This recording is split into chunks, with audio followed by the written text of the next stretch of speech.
live on-the-scene tornado report. I'm Ned Naderson. Mom, I tore my vampire cape saving the school from flesh-eating trolls. Can you sew it for me? Void of sound and fury has whipped this town into a frenzy, picking up anything that isn't nailed down. But don't worry about me. Our crack news team is monitoring the situation in the KRAS TV van. And at the first sign of trouble...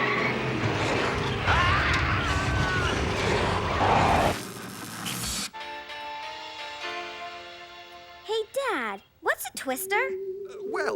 You see, What are they made of? Where do they come from? Where do they go? a twister is a big whirly pool of wind with a big empty hole at its center. Whoa. Some of them are huge. They can suck up refrigerators, cars, sometimes even houses. And because they're made of air, they can come and go in the blink of an eye. They're whirling voids. A whirling void. Honey, do you know where my other blue sock disappeared to? Probably the same place as my sunglasses that disappeared yesterday. Yeah, looks like we've got our own whirling void in town. Did you hear that, Fang? A whirling void is in our town. So that explains what happened to my missing monster magazine, your old fleet collar, and the top button from Dad's Hawaiian shirt. It all makes sense now. The whirling void took them.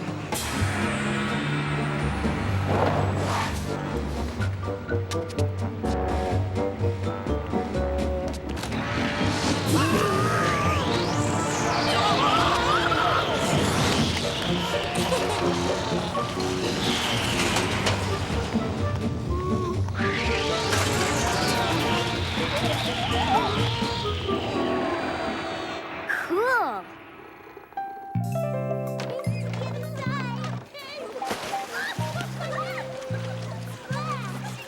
Hi, Mr. Tuckerfield. Oh, hello, Bernice. Bernice? Yahoo!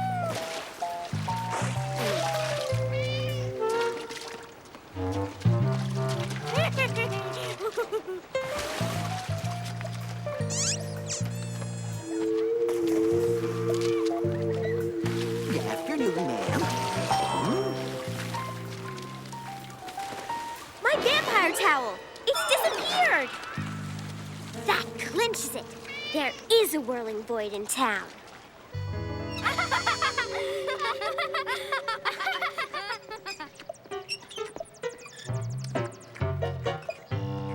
No.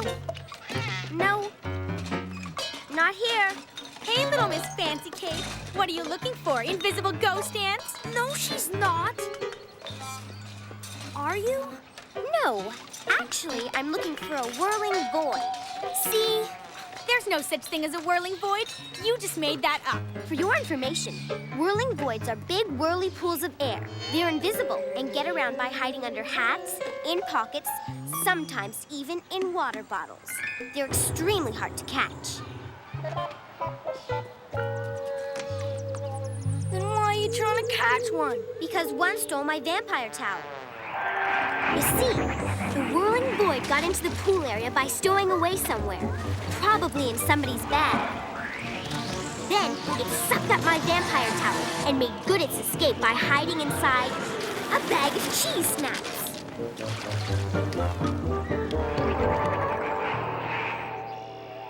That isn't what happened. Then what did happen to my vampire towel? Well, it was obviously a cat burglar. He made sure no one was looking, and then he scaled the fence, spotted your towel, snatched it, and left. And that's exactly what happened. A cat burglar? That's the most ridiculous thing I've ever heard. It was obviously the whirling void. Cat burglar. Whirling void! Cat burglar. Well, we're going to catch the whirling void and prove it. No, you're not, because George and I are going to catch the cat burglar first. We are? I found this at the scene of the crime. A restaurant menu from the sushi stop? The whirling void must have left it behind. You think whirling voids eat sushi? Are you kidding? That's practically all they eat.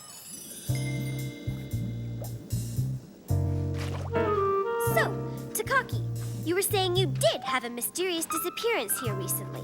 Yes, very mysterious. A pair of shoes went missing from the tatami room yesterday. Missing shoes.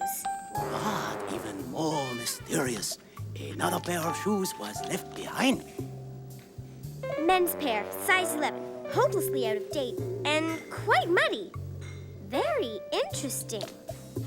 Enter this as evidence. I don't get it, Mona. Why would the Whirling Void take one pair of shoes and leave another pair behind? It's quite simple, really. The Whirling Void snuck into the restaurant and decided to sample the sushi. But in sampling the sushi, it mistakenly ate a piece of hot wasabi and coughed up the muddy pair of shoes. Before escaping, it snatched another pair of shoes and disappeared. Charlie, what kind of petal is that? This? It's the petal of a Rosehill cybinium.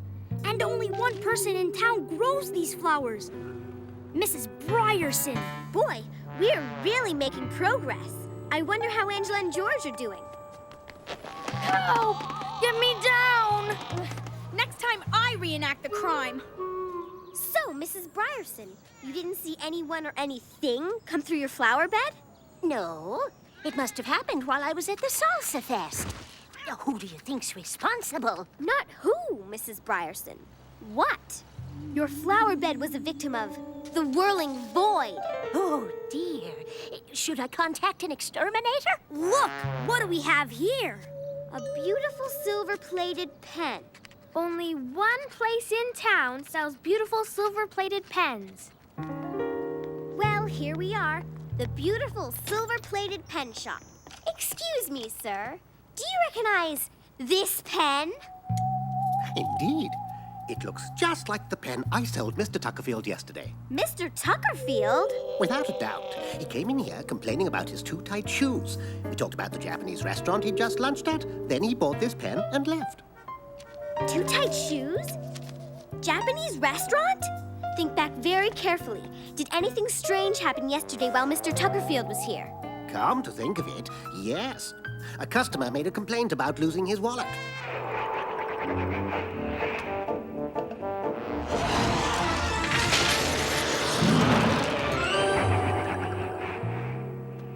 Interestingly enough, I actually found a wallet a little later. Guess whose? Mr. Tuckerfield.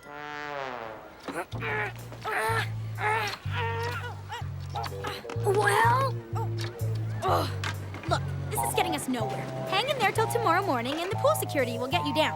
Huh? Uh-oh, busted. What, may I ask, is going on here? We're hot on the trail of a cat burglar. He snuck in here this morning and stole a vampire towel right off the premises. Vampire towel? That's funny. I saw Mr. Tuckerfield walk out of here with a vampire towel this morning. Mr. Tuckerfield? Mr. Tuckerfield? Oh! Mr. Tuckerfield was at every crime scene. And that can only mean one thing. The Whirling Void is traveling with him. Mr. Tuckerfield, he's the cat burglar. Huh? Mona? Angela! There he is. Look! Tuckerfield! It's time to make a citizen's arrest. Not so fast, burgle guy. What? What are you... Hell with the police? Not here. Not here. Not here either. Aha! I've got it.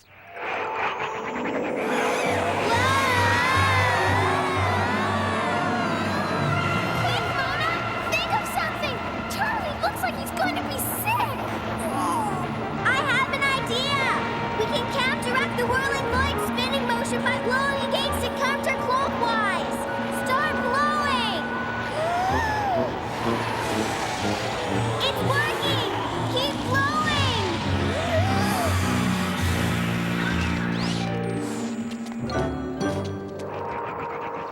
We did it!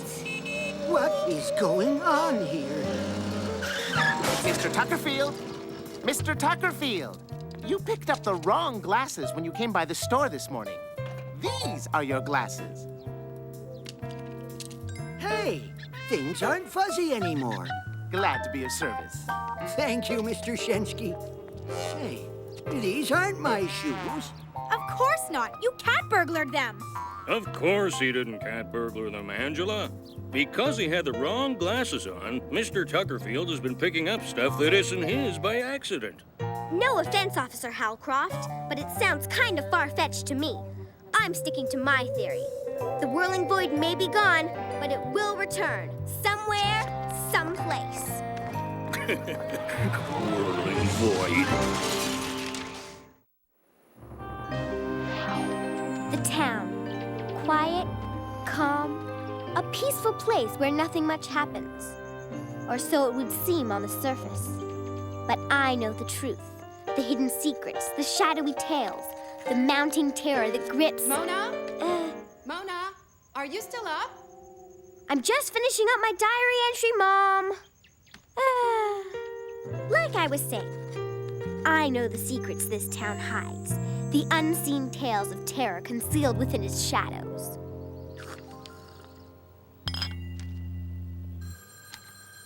Coming! Oh, coming! Hello? No, I do not want to join the Bubblegum of the Month Club.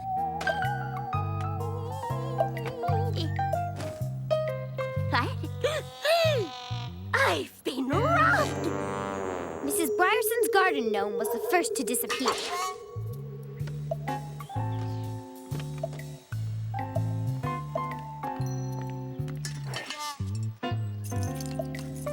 Juliet, I think somebody took our garden gnome.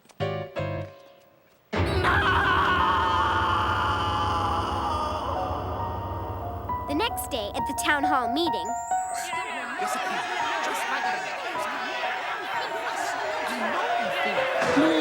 Please, we'll get to the gnome crisis. But first, there are a couple of other items on today's agenda we have to deal with. First order of business. The Historical Society has tabled a motion to rename Genghis Khan Memorial Park to Royal Park. All in favor? Aye! All against? The motion is passed. Next order of business. For the third time in 3 weeks, an anonymous individual has tabled a motion to rename Cresthaven Street Dracula Drive. All in favor? Aye. All against? Nay! The motion is defeated. Again. Next order of business. This gnome crisis.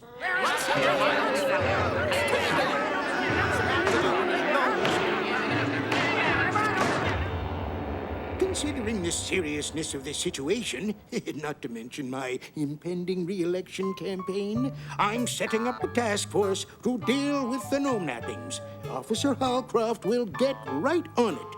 I'm on garden gnome duty? You have got to be kidding!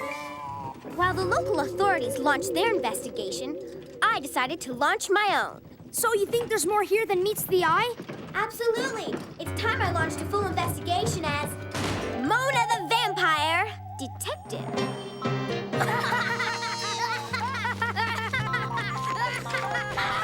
The first step in my investigation was a trip to the library.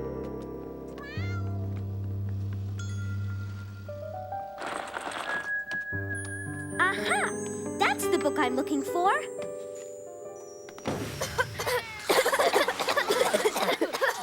Local legends and stuff. Here it is. What's it say? Long ago, the land upon which this town was built was peopled by gnomes. But they were not the only forest dwellers. For sharing the area with the gnomes was a tiny druid community.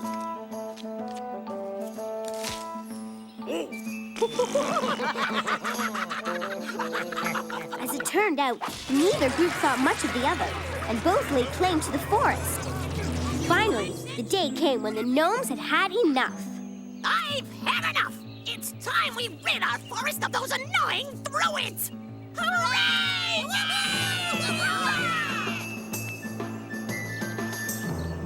But the druids were waiting for them.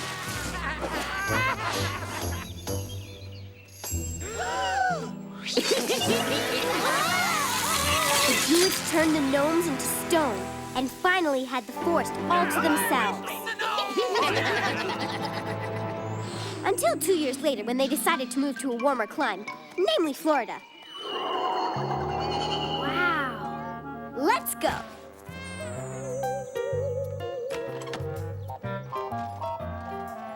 Officer Halcroft already came by to search for clues. Maybe he did, but even he doesn't have the keen eye of a vampire detective. Pardon me? Aha! Gnome footprints. Actually, my niece and nephews came by yesterday, and they were running around. Aha! An Alaskan travel brochure. Possibly left behind by a forgetful gnome. Actually, Hold on, I'm coming! Oh, dear me. Coming! I don't believe it. How did Officer Halcroft miss this clue? A macrame owl? No, Lily, not a macrame owl. An ancient druid mystic symbol. The pieces of the puzzle are falling into place. Obviously, the gnomes have awakened from their ancient curse. They've turned back into flesh and blood. But what are they plotting? How do a travel brochure and that, Macrame owl? ancient druid mystic symbol figure into this diabolical stew? Where should we look next? The woods behind the church. Where else would the gnomes hide out? But we're outnumbered, so we'll need the element of surprise. I have an idea. Give me a hand with these old blankets and this can of paint.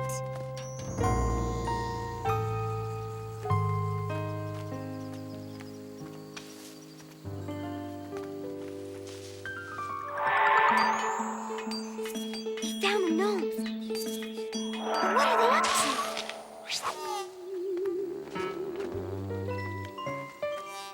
That was the perfect place to stash our loot. No one ever comes out here. Huh?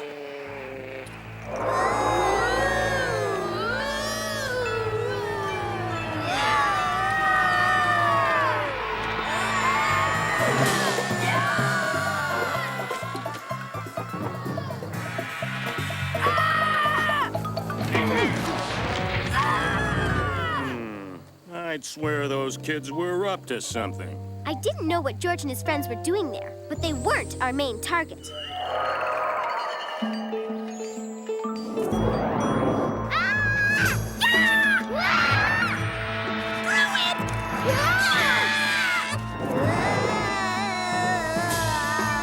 Please don't turn us back into stone! Don't hurt us, Mr. Druid. We don't want to hurt you. In fact, we're not really druids at all. Just kids in incredible disguises. Huh? But if you gnomes aren't plotting a nefarious scheme, then what are you up to? After 5 centuries, the curse that turned us into stone finally wore off last night. We thought we could move back into our old neighborhood, but everything is different now. So we're moving. Then what about this travel brochure? That's where we're moving to, Alaska. Since the Druids headed south, we want to be as far away from them as possible. Then what about all these garden gnomes? We're covering our tracks, creating real stone duplicates of ourselves. That way, our owners will be none the wiser and we'll be finally free to go. Then what about this ancient druid mystic symbol? That's just a macrame owl. Oh. If you don't mind, we really have to hurry up and finish these phony gnomes. We don't want to miss our flight. It sounds like you guys need help. Have a good flight. Don't forget to write. And don't worry, we'll put these replicas in their rightful place.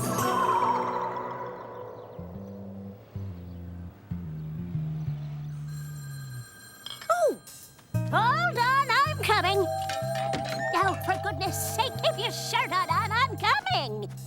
Oh, these fenders don't fodonio like they used to, but I can fandango with the best of them. Well, sure, skydiving will keep your adrenaline going, keep you young, I think. Bye now.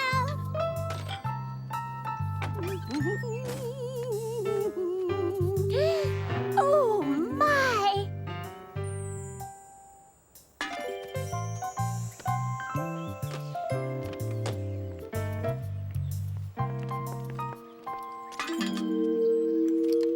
Juliet, it's back. And so, the mystery of the missing gnomes was solved. For most.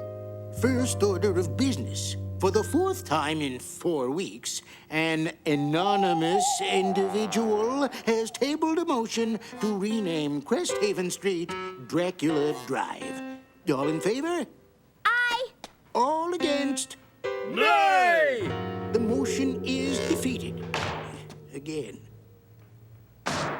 And now, a quick update on the gnome crisis. Some local kids admitted to taking the garden gnomes as a prank. Evidently spooked by something, they returned every one of them before turning themselves in. Wow. Do you really think we scared George and his friends so badly that they actually admitted to a prank they didn't pull? Well, there can't be any other explanation. Greetings from Nome, Alaska.